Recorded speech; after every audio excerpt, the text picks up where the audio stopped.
انت باصص ليه كده؟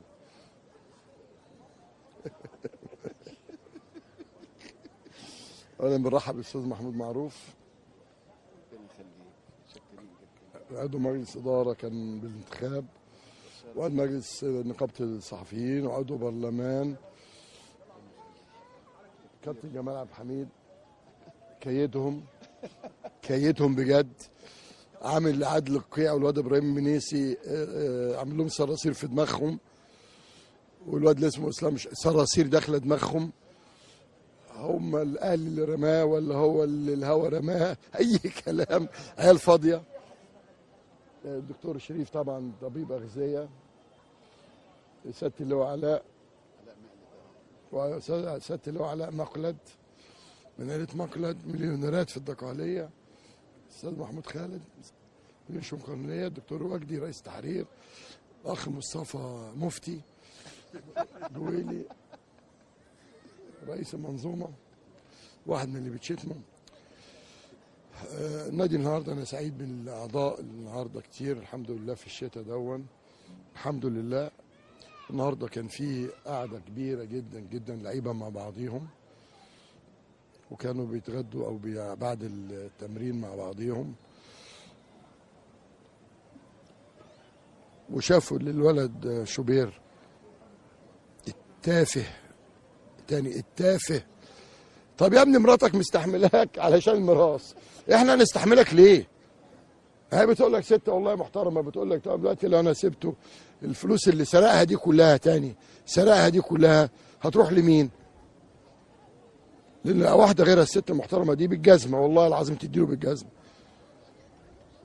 هنقعد بقى نقول هبه ونيله ولمياء وحنان خلاص هو جتته منحاسه، وبيطلع يدينا دروس، بيقول لي لعيبه الاهلي الزمالك في اضعف حالاته. عيب عيب بجد، انت ايه الادب؟ وبعدين لما قلت 6 مليون وساعات ومراتك قالت يا وليه النعم، رفعت عليها قضيه، خدت براءه في اول درجه، خدت براءه في الاستئناف، لانك فعلا خدت 6 مليون في الواد صلاح محسن. وفعلا مراتك سافرت معاك قالت له يا ولي النعم لسيد تركي الشيخ المحترم، هنتكلم عنه دلوقتي. لا يا ولي النعم، هل النساء ليس لهم نصيب من هذه المجوهرات والساعات؟ حاجه تقرف، حاجه بصراحه مسخره. ده انتوا سوقتوا سمعه البلد دي. حد في الاعلام قال ان انا خدت براءه لما قلت عليه الكلام ده؟ ولا الهوى. هو الواد اللي اسمه دبانه ده خريج اعلام؟ خدام صفوت حجازي؟ هو عارف نفسه، واد اسمه دبانه. هو انت عندك دم؟ يلا انا عملت ايه اللي ادبك على الزمالك؟ القضيه اترفعت وقافل لك القناه دي لما طلعت اقرار مكتوب عند كرم جبر، لا ليها دعوه بالزمالك ولا مرتضى ولا الرياضه. انت مين عينك اصلا مجلس الشورى، مجلس الشيوخ؟ ده انت يا ابني كنت خدام صفوت حجازي الارهابي اللي واخد اعدام، خلاص ما تطلعوا صفوت حجازي اذا كان الخدام بتاعه في الاعلام. مش كان بيشتغل في قناه الشعب بتاعت صفوت؟ واحد بيسالني، انا عرفت السر، ليه النادي الاهلي محتفظ بواد ارهابي اسمه سيد عبد الحفيظ؟ هقول لكم بالدليل. لا سيبكم انه بيقعد ينط على كتف الحكام ويشد الحكام، لا لا لا خالص، الموضوع ملوش علاقه بالكلام ده خالص خالص خالص. عندي تسجيل كامل ليه سيد موجود، وليه اي لعبه عبيطه بتخش بهم في الزمالك، وليه الصواريخ ما بتخشش في الاهلي. وعايز اقول لك حاجه، يا لا اسمك محمود الخطيب، انا عشان الدوله كنت ساكت.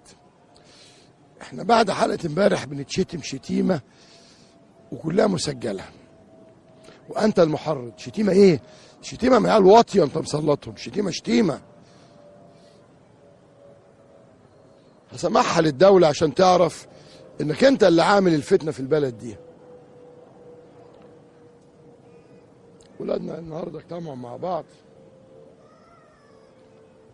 وان شاء الله ربنا يوفقهم، توفيق من عند ربنا. انا شفت النهارده ماتش الاتحاد والبنك الاهلي، ايه رايك يا محمد يا مصلحي؟ في محمود علاء اللي رجعك للمباراه. بص في المرايه كده واوصف نفسك، هل انا راجل مع الراجل ده ولا الراجل ده هو اللي كان راجل؟ ده خساره. شعب اسكندريه طول عمره شعب رجاله، وانا قلت قبل كده هناك في اسكندريه الست راجل. اصل الاهلي اداني، انت خاين، انت بني ادم خاين، انت اسأت لشعب اسكندريه كله. محمود علاء اهو جاب لك الجون الثاني بتاع التعادل اللي رجعك للماتش، ولا انت مش واخد بالك؟ اتكسف، انت بقيت قد كده قدام شعب اسكندريه. واوعى تفتكر العيال انت مسلطها تشتمنا على الصفحات دول، ما احنا عارفين دول بيشربوا ايه ولا ليهم قيمه اصلا ولا ليهم لازمه. انت ناس كنت شغال رئيس نيابه في اسكندريه وعارف العيال دي ايه وجاي من حواري ايه. ده مش شعب اسكندريه. شعب اسكندريه شعب متحضر، عروس البحر الابيض المتوسط، ما بتطلعش السفله دول اللي انت مسلطهم يشتمونا او اللي خليتهم بدرجات يشتمونا ازاي؟ وانا مديك محمود علاء مجانا، وكان الاتفاق محمود علاء جزء من صفقه الواد اللي ملوش لازمه ده. ماشي، ده جزء. لو الجزء الثاني انا اتفرجت على النهارده كان في كذا حكم شاب كده بصراحه حاجه تفرح، ما تلوثوش لسه، حاجه تفرح. كان حكم النهارده بتاع اتحاد اسكندري والبنك الاهلي، وربنا يوفق امير عبد العزيز ان شاء الله ومحمد عبد المقصود، ربنا يوفقهم ان شاء الله. وكان في ماتش اعتقد المقاولين واسوان. بس انا عندي بقى حاجه مش عارف عماله تشتغل في دماغي. في بعض رؤساء الانديه دلوقتي قال لك طب ما هو الخطيب اهو، بدل ما يجيب لعيبه ومدربين طب ما يجيب الواد سيد يجيب له اللي بيعملوا له الشغل كله دلوقتي. ده النادي الاهلي لو لعب بلاعب واحد بس في الملعب باللي بيعمله سيد عبد الحفيظ هياخد دوري وكاس وهياخد كله. يا راجل هو في نادي في العالم كله يطلع الثالث ويخش هو بطولة افريقيا ابطال الدوري في العالم؟ ده المفروض ده كان فضليه، لكن لا معانا اللي شغال يا سيد تسجيل كامل يالا بعد الماتش ان شاء الله. ربنا يوفق اولادنا. لسه كنت بقول دلوقتي للاعضاء ان احنا ان شاء الله دايما واحد ناس يقول لك هو دايما بيبص كده ليه؟ عشان بيبقى في اعضاء معديين بيسلموا بقى، يعني هو ما حد قدامي طب على الاقل احتراما ليه هبص له، عشان الناس يقول لك ليه دايما بيبص الناحيه دي ببص لان الطريق كده.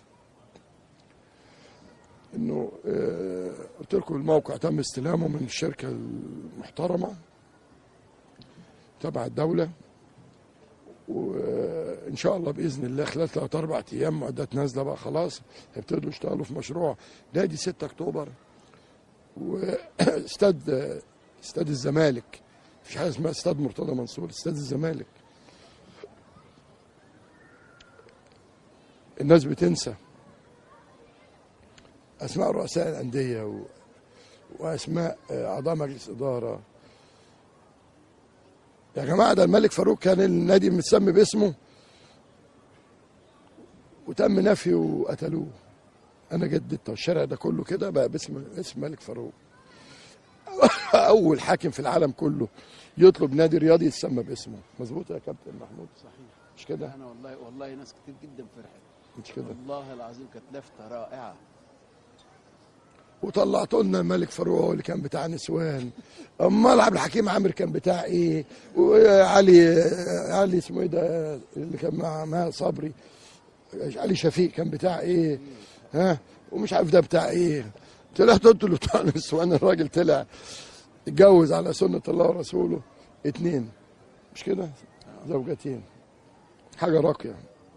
بهدلوا زوجتين للاسف اتبهدلوا. المهم فان شاء الله باذن الله خلال سنه هيبان جزء كبير من المشروع بامر الله. مساحته بكام فدان؟ 129 فدان.